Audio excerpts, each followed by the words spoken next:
Hello बच्चों, good morning, good evening, good afternoon, whenever you are watching this video. So, welcome to our channel Easy Physics Wala 2.0 series by TJF. तो आज बच्चों हम एक class 12th का important topic discuss करेंगे, current electricity. और current electricity के अंदर हम बच्चों आज डिस्कस करेंगे किरचॉफ लॉ। अब आपने बच्चों 11th पास कर दी है, 12th में आ गए हो। जो भी 11th में हुआ उसको भूल जाओ, 12th में अच्छी तरह से कंसंट्रेट करो, क्योंकि 12th के हिसाब से ही आपके बोर्ड में मार्क्स आने हैं। 12th के हिसाब से ही आपकी नीट और आईआईटी अगर ढंग से 12th कर लेते हो, if you are very confident on the 12th, then you will get great marks in IIT, in NEET and in board। तो बच्चों अभी पढ़ाई शुरू कर दो, अब की बार साल वेस्ट मत करना। तो लेट्स स्टार्ट। तो बच्चों हम किरचॉफ लॉ की बात करते हैं इन करंट इलेक्ट्रिसिटी। तो यहाँ पे बच्चों किरचॉफ ने दो लॉ दिए थे जो सर्किट, कॉम्प्लेक्स सर्किट को सिंपल सर्किट सोल्व करने के काम आते हैं। तो किरचॉफ का बच्चों फर्स्ट लॉ, या फिर इसको किरचॉफ का करंट लॉ, कई बच्चे शॉर्टकट में इसको केसीएल भी बोलते हैं, और कई बच्चे इसको जंक्शन या नोड का लॉ भी कहते हैं, क्योंकि एक जंक्शन के ऊपर ये लॉ लगता है। तो ये लॉ क्या है बच्चों? It's very easy law. क्या है कि एक जंक्शन पे incoming current is equals to outgoing current. तो जैसे सपोज करो बच्चों, इस सर्किट में आप देख रहे हो I1, I2 and I3 current आ रही है, और I4 और I5 जा रही है। तो incoming current is equals to outgoing current.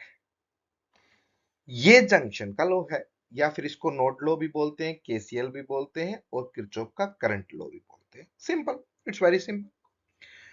Second law Kirchhoff का वोल्टेज लॉ है। इसमें बच्चों थोड़ी सी बच्चों को प्रॉब्लम होती है, तो I try to explain you in deep and dive so you can easily solve your complex circuit.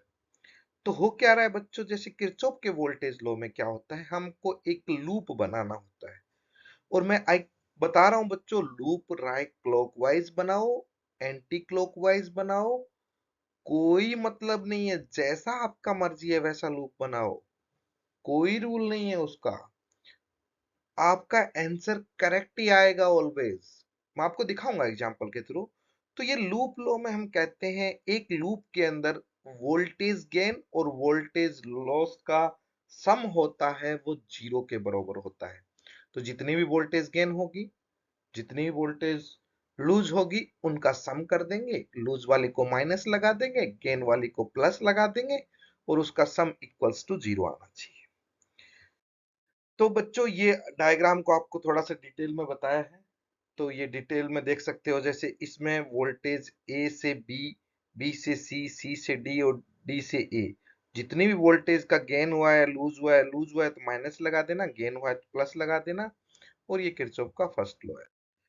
तो अभी थोड़ा स्टेटमेंट पढ़ते हैं इसके, किरचॉफ का फर्स्ट लॉ का। तो स्टेटमेंट क्या कहता है बच्चों, कि कोई भी एक नोड पे और एनी जंक्शन पे algebraic sum of total current passing through it is equals to zero. algebraic sum करोगे कैसे, ये कंडीशन है बच्चों, आने वाली करंट को प्लस लिखना, जाने वाली करंट को माइनस लिखना, फिर उसका algebraic sum करोगे तो वो जीरो के बराबर होना चाहिए। या मैं इसको सिंपल तरीके से बोलता हूं बच्चों, आप आने वाली करंट को जोड़ दो, इक्वल्स टू जाने वाली करंट को कर दो, तो आपको प्लस माइनस का ध्यान भी नहीं रखना पड़ेगा। तो वो इजी तरीका है। तो ये बच्चों फर्स्ट लॉ है। इसमें एक छोटा ऑब्जेक्टिव टाइप क्वेश्चन आता है कि ये लॉ कौन से कंजर्वेशन पे बेस्ड है। तो बच्चों ये चार्ज, आने वाला चार्ज और जाने वाला चार्ज के बराबर नहीं है एट जंक्शन और नोड। तो ये चार्ज कंजर्वेशन पे बेस्ड है, इलेक्ट्रिक चार्ज कंजर्वेशन पे बेस्ड है। एक दूसरा लॉ भी है बच्चों।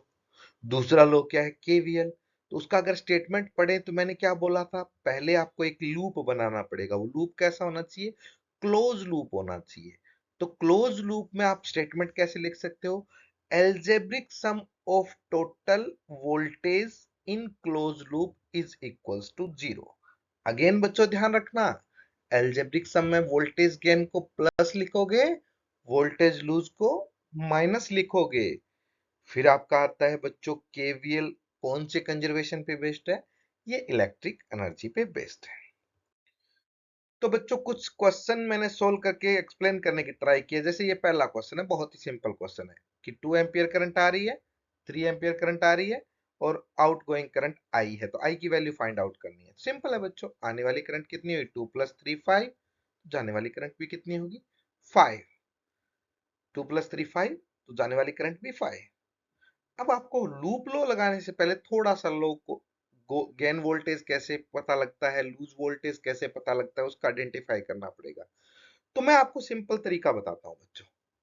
जब भी आप बैटरी के positive terminal sorry negative terminal से पॉजिटिव टर्मिनल जाते हो तो प्लस वी लिख देना। मान लो 20 वोल्ट की बैटरी है तो प्लस 20 लिख देना। अगर आप लूप आपका पॉजिटिव टर्मिनल से नेगेटिव टर्मिनल की तरफ जाता है तो -20 लिख देना, माइनस वी लिख देना। तो आपको बैटरी पे करंट की डायरेक्शन का कोई फर्क नहीं पड़ता। कई बच्चे कंफ्यूज रहते हैं यहाँ पे, करंट डायरेक्शन इधर है सर, बैटरी इधर है। अरे बच्चों कुछ भी फर्क नहीं पड़ता। बैटरी के नेगेटिव टर्मिनल से पॉजिटिव पे जाओ तो आपको ऑलवेज +20, अब जितने भी बैटरी की है, 10 की है, 20 की है, वो लिखना है। और माइनस पॉजिटिव से नेगेटिव में जाओ तो -20, जितना भी बैटरी की वोल्टेज है उतना लिखना है। लेकिन रजिस्टर में थोड़ा इंटरेस्टिंग फैक्ट है। रजिस्टर में करंट की डायरेक्शन का इंपैक्ट पड़ता है। जैसे आप करंट की डायरेक्शन में जा रहे हो, आपका लूप भी उधर जा रहा है, तो वोल्टेज लॉस हो रही है तो -IR लिखेंगे, और करंट के आप अपोजिट डायरेक्शन में जा रहे हो तो +IR लिखेंगे। जैसे बच्चों यहाँ पे एक सोल्व क्वेश्चन दिया है मैंने, ये 20 वोल्ट की बैटरी है, 10 वोल्ट की बैटरी है, 3 10 ओम के रजिस्टर लगे हुए हैं, ये 20 वोल्ट की बैटरी है। क्वेश्चन क्या है? Find the current in each resistor. तो करंट सबसे पहले तो अपने को माननी पड़ेगी। एक बात और बता दूं, करंट कोई भी डायरेक्शन में मानो, कोई फर्क नहीं पड़ता। बस जंक्शन लो को थोड़ा दिमाग में रखना। जैसे मैंने यहाँ पे क्या माना है कि I1 करंट इधर से आ रही है, I2 करंट इधर से आ रही है, तो इस जंक्शन में इधर से कितनी जाएगी? I1 + I2। अगर आप I2 इधर मानते हो तो इस जंक्शन में कितनी जाती? I1 - I2। कोई फर्क नहीं पड़ता, कैसे भी करो, आंसर ऑलवेज सेम आएगा बच्चों। तो मैंने ये करंट I1 इधर मान ली, I2 इधर मान ली, और इसमें I1 + I2 मान ली। तो पहली बार मैं लूप लगा रहा हूं, ABCFA, इस लूप में जा रहा हूं बच्चों। इस लूप में मैंने ए से स्टार्ट किया है, तो पहले मेरे को क्या मिली? बैटरी। बैटरी का कहां से कहां कूद रहा हूं? माइनस से प्लस में। तो मैंने क्या बोला था? करंट की डायरेक्शन का इस पे कोई फर्क नहीं पड़ता, आपको डायरेक्टली +20 लिख देना है।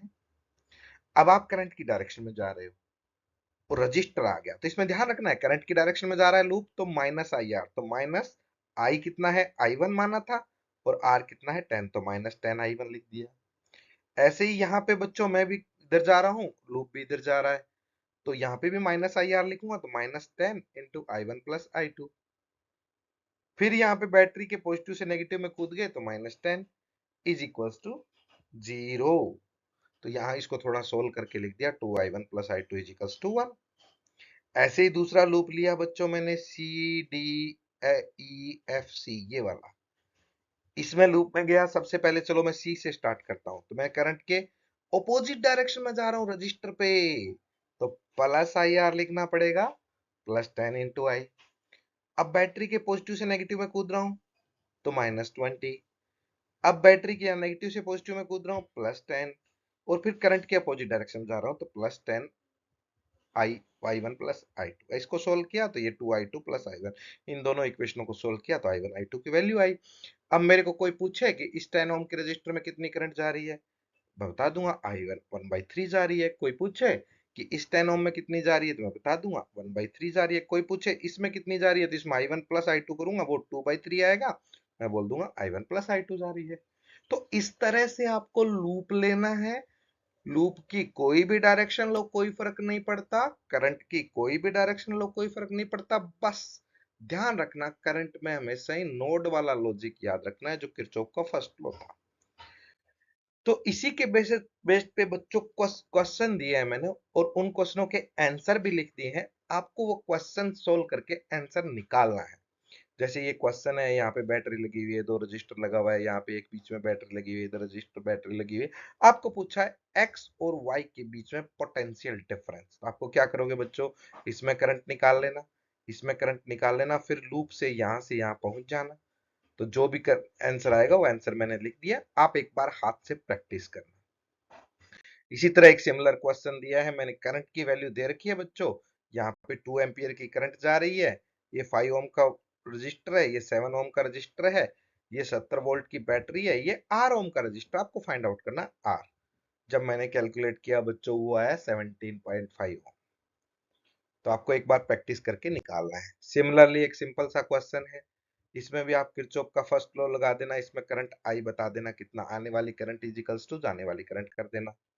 इसी तरह से एक क्वेश्चन और दिया है बच्चों, यहाँ पे एक सर्किट है, 6 वोल्ट की बैटरी है, 2 ओम की रजिस्टर है, 1 ओम का रजिस्टर है, 3 ओम का रजिस्टर है, 3 ओम का रजिस्टर और 9 वोल्ट की बैटरी। आपको पूछा है 1 ओम के रजिस्टर में कितनी करंट फ्लो हो रही है। तो आप देख लेना, आप सर्किट बनाना, किसी में I1 मान लेना, किसी में I2 मान लेना, क्लॉकवाइज एंटी क्लॉकवाइज का ध्यान रखते हुए आप थोड़ा सा इसको सोल्व करना। आंसर आ रहा है वो 0.13 ampere from F to E जा रही है। ओके, तो इसको भी सोल्व करना बच्चों। So thank you for watching my video.